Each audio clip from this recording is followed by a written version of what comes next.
Mugiwara no Luffy. Ano baka. Yujo. Nante futa nanda.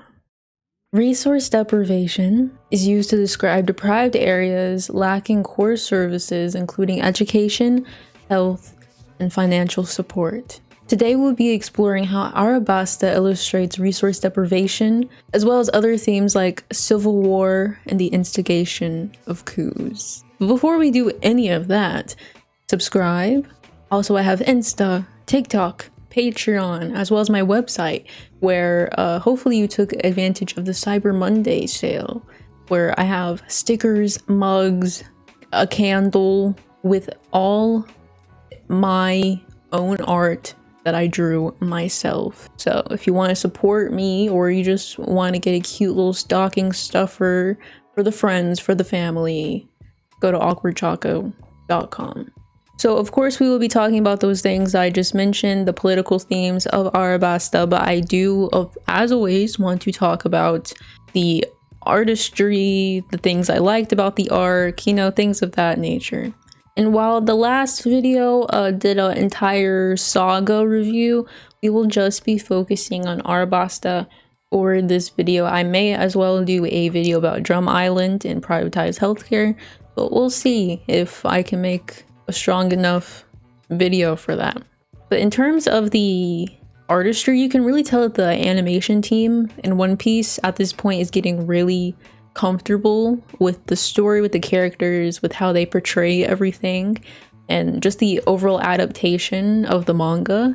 Their use of color, especially complementary color in certain areas, it's kind of similar to last video we talked about the like quick change to black and white. Like they're doing that now, but in Artistry with orange and blue, and just like this really stark complementary colors that are just super impactful in the moment.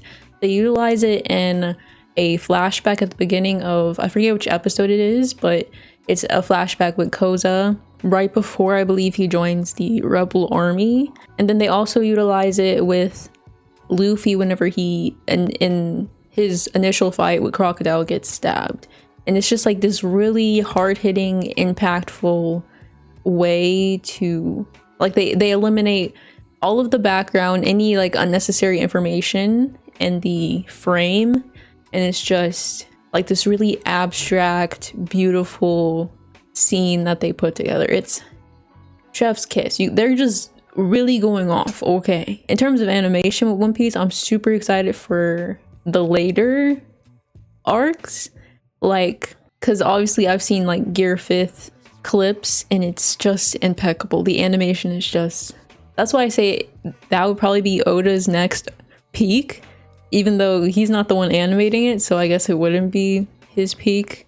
The animation at that point is just so freaking exceptional. As for Crocodile, I think he was an exceptional character, exceptional villain. I think my only criticism of him is that he is such a cool character that he should be more developed than he is. Like you can see these like glimpses of like angst, or that he, you know, he doesn't trust anybody. Like he's a pretty mysterious figure, but he's kind of like almost depressed, real emo boy.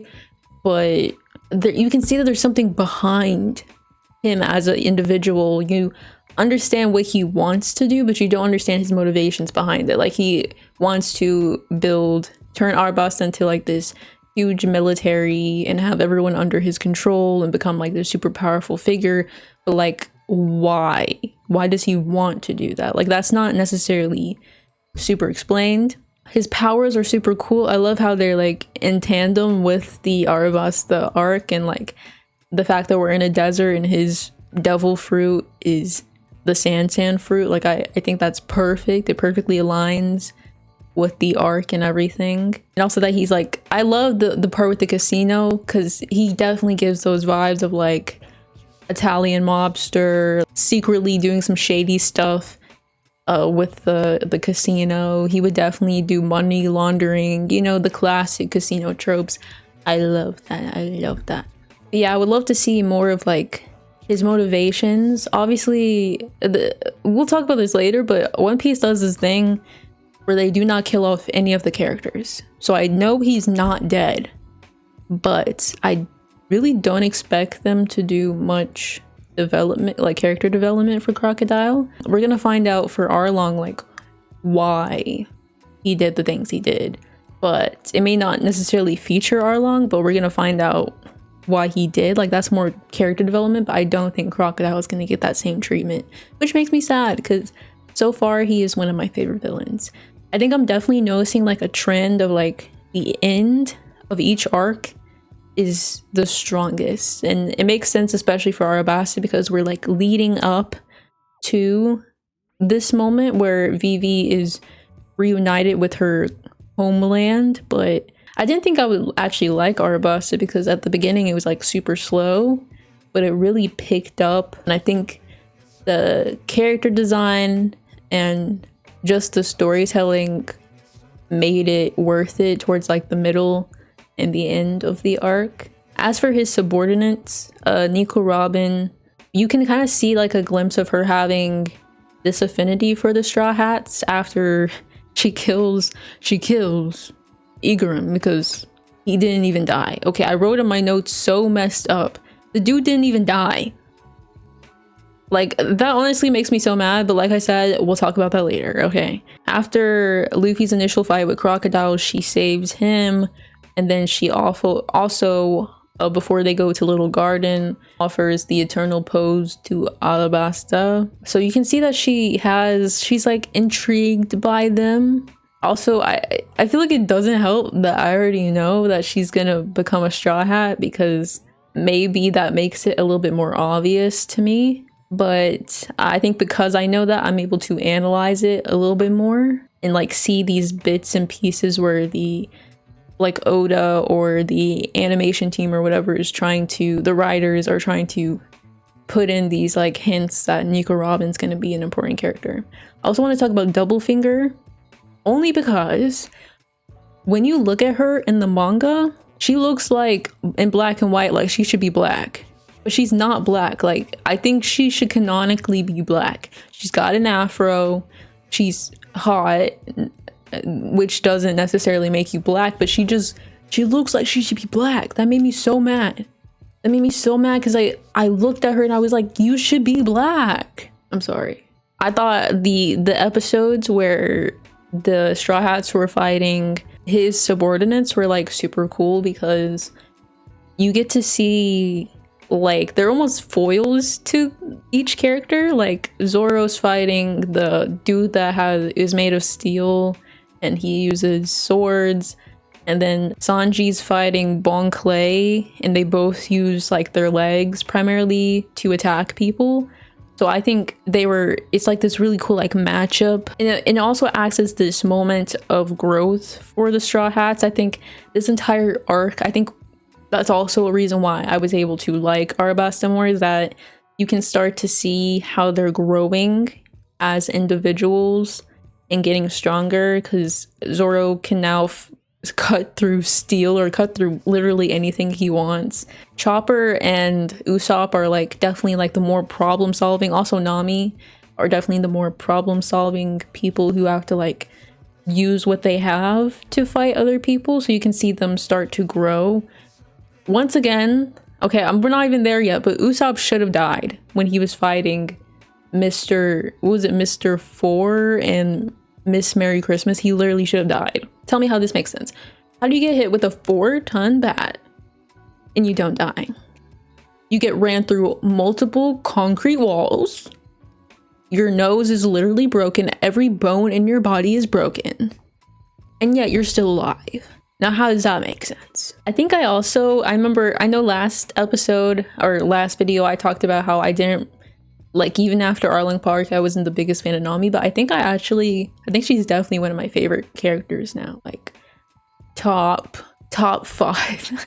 Top 5 Straw Hat. There's only like, was there like 6 of them? She's up there. She's more up there than she was before. I think her fight with Doublefinger was like a really pivotal moment, because you can see her trying to, like, she even told Usopp, like, I want to be as strong as you guys. I want to try a little harder. So you can just see like the character growth is like really helping. I think also having Vivi there helped me like Nami better, because Vivi was freaking annoying and she was like this damsel in distress character. So having Nami there, this person who is not like that at all, and is like, I will literally hit anybody, I will argue, I will, like, I don't even care, like, I went through hell in Arlen Park, like, try me. Having a character like her right next to Vivi helped me like her better. It helped me appreciate her. I was like, oh my god, you're not annoying. And it made me realize you haven't been annoying this entire time. Like, you don't know how annoying an anime character can get until you see Vivi. Oh my god, I hated that girl. My critique of the entire, honestly the entire saga, is the fake out deaths. As I've mentioned thus far, the fake out deaths are, they really bring down the overall storytelling, because it would have been so much more impactful if Pell died, if Igaram died. These people that are really close to Vivi as she's on her journey back to Alabasta, or in Alabasta, and trying to stop the rebellion. It would have been so much more impactful if these people died so that she could save the country. Like, wouldn't that be so much more of an impactful story? Like, their deaths weren't in vain or whatever, because they were ultimately helping millions of people in this country not fight each other and not die from water and all that. Like, that would have been so much more impactful, especially Pell. Igaram, maybe.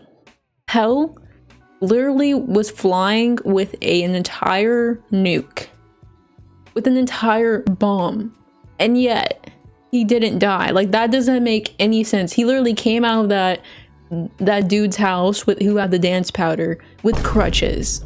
You would have at least way more than crutches if you literally, like, that doesn't make any sense. It really brings down the storytelling, and I don't think that they get rid of it, which is, maybe I'm wrong. Maybe they do get rid of the fake out deaths, but I don't think they do. I don't think anybody in this freaking thing dies. I think the only person who has died is someone who was already dead, and it's Belmare. She was already dead though. Does that even count? The entire saga also has this overarching theme of faith. It's really prevalent throughout the entire story. So you already have this theme of like resource deprivation, the political themes and all of that, but there's also this underlying theme that you really have to like notice and like be, I don't want to say be looking for. You have to be paying attention to realize that faith and trust is like a really big part of the Arabasta arc. As for one, Toto OG-san's faith in the kingdom is a really big point that is made in this arc. Even whenever the Oasis drains in Yuba, even after he has lost weight and is like terribly dehydrated, and Koza is like, I can't take this anymore, and literally joins the rebel army. Even after all of that, this man still has faith in the kingdom to deliver water and resources to the people. And I don't know how I feel about that. Like, is that a good ideology to have? Because ultimately, it's not even the kingdom that saves them.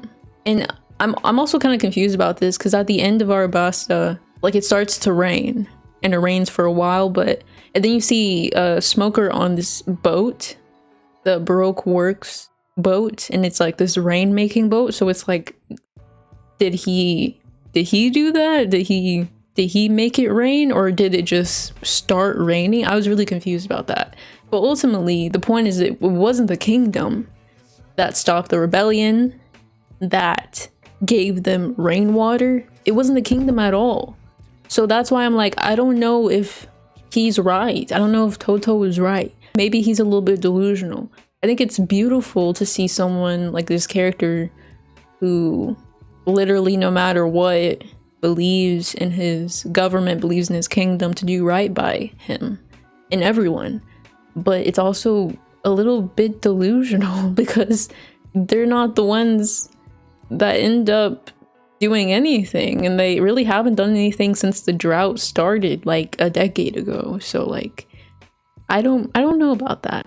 We also start to see Zoro's faith in Luffy start to form. Like, he has this unconditional loyalty to Luffy at certain times, like right after they get out the casino and Smoker is like drowning in the water. He saves him because Luffy told him to. Like, he doesn't give a crap about Smoker, but he did it because that was the orders of the captain. As well as letting Luffy fight Crocodile alone. He's like, he's got it.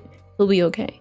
You know, we start to see these moments, and I think Zoro's loyalty to Luffy becomes even stronger.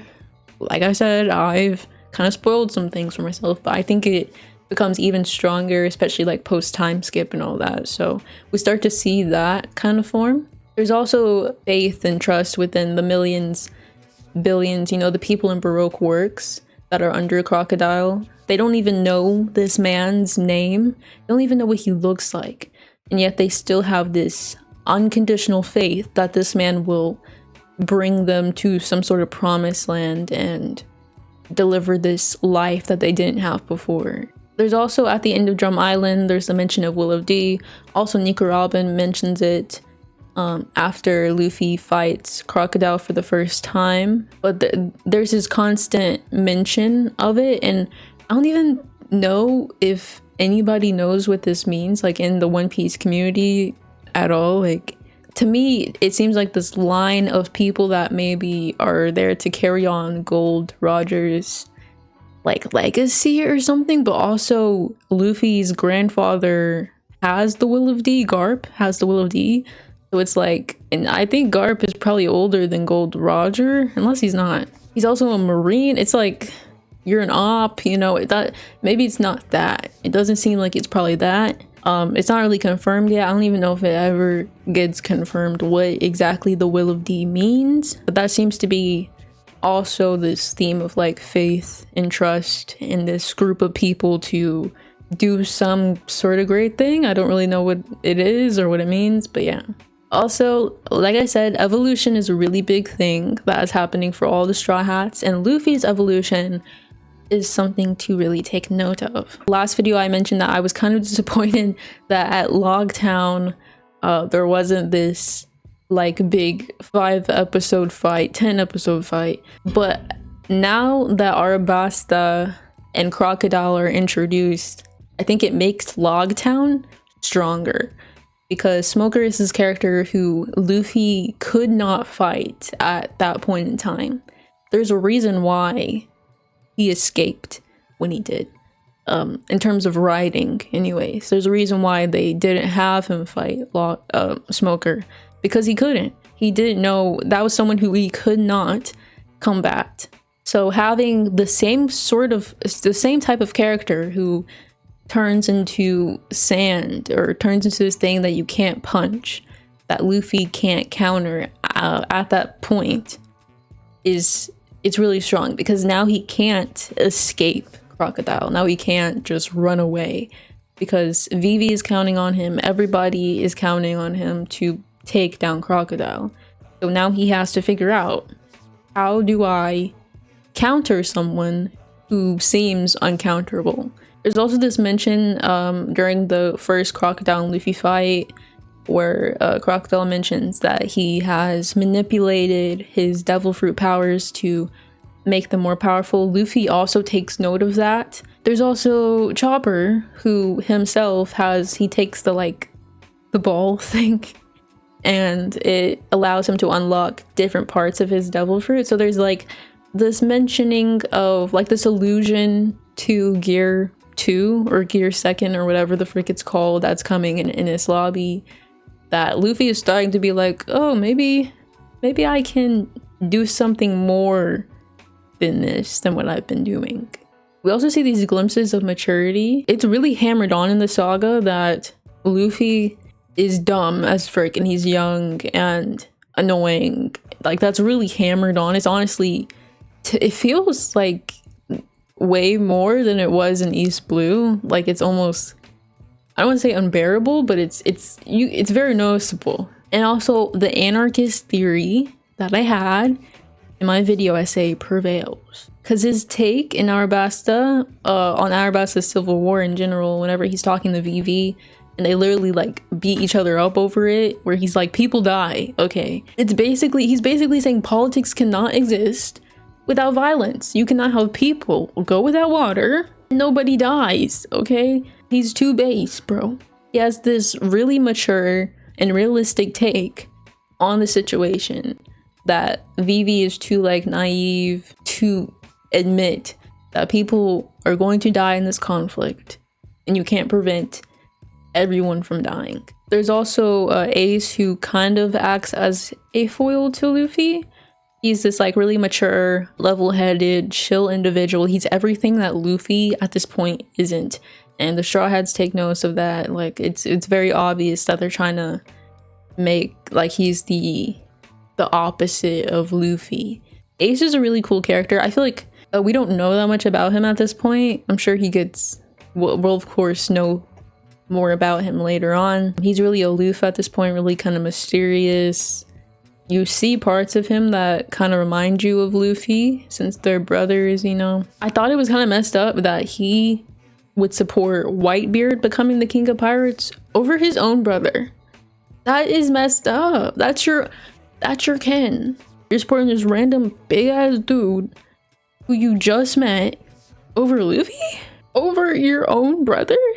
That's messed up. So back to resource deprivation. Let's talk about more examples of what resource deprivation is. Obviously I gave you a definition, but let me give you some examples so you can understand it a little bit more and how it applies to the Alabasta saga. So we see it, of course, I mean, Palestine and Israel are obviously, that's the most like obvious thing that's happening right now, and the most obvious example of resource deprivation that I can think of, because Palestine and Gaza in general has a lack of drinking water at this point. I think even before October 7th, they had like 90% of their water was toxic and undrinkable, and now they are having to go to the sea to get water, and there's only like 2 desalination plants in Gaza. Obviously that's a resource that they're lacking, is water and good drinking water, and they only have 3 liters compared to the 15 liters of water that health organizations have said that the average person needs to survive. So that kind of applies to Arabasta.